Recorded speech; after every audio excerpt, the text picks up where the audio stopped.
Monsieur le Président, chers collègues, l'association Air Rhône-Alpes surveille notre air, une ressource commune irremplaçable.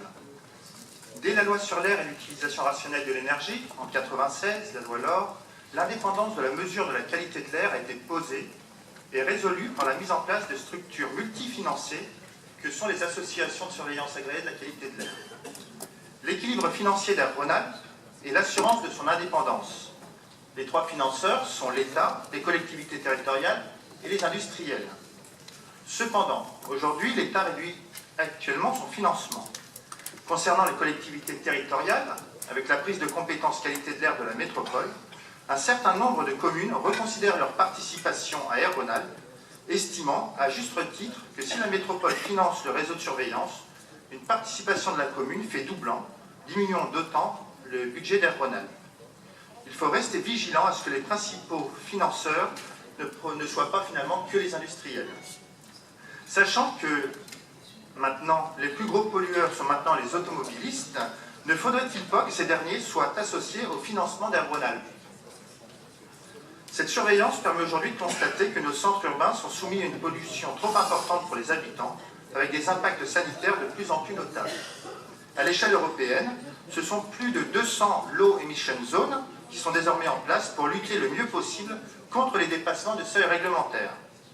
Paris est en train de mettre les bouchées doubles pour trouver des solutions efficaces et innovantes pour le bien du plus grand nombre et réduire ces pics de pollution. À Lyon, pour l'instant, on ne voit rien venir. Monsieur le Président, alors que tous services confondus, ce sont plusieurs dizaines d'équivalents temps plein qui travaillent sur la surveillance de la qualité de notre eau potable, la métropole n'alloue à la bonne qualité de l'air pas plus de 3 personnes.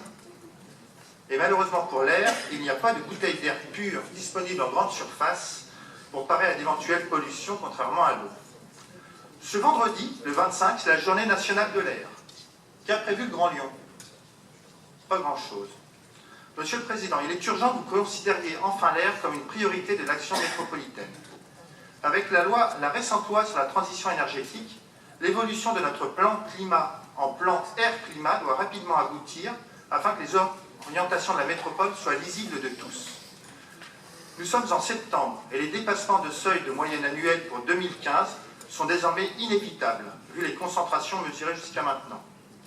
Je ne reviendrai pas sur ce que notre collègue Aymon a évoqué quant aux risques financiers liés au non-respect des seuils de pollution atmosphérique dans l'agglomération.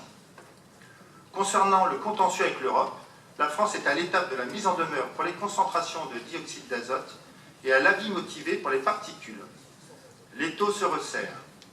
L'article 12 de la loi sur la nouvelle organisation territoriale de la République sera, dans les années à venir, appelé à alimenter nos débats dans cet hémicycle. Faudra-t-il que ce soit à nous de payer? Il faudra vraiment en reparler. Il faut que la métropole se positionne sur la thématique de l'air clairement, d'autant plus que le chef de fila de la région sur la thématique air est encore à détailler. Monsieur le Président, vous savez vous motiver sur certains sujets. Nous vous demandons de le faire sur l'air sans attendre.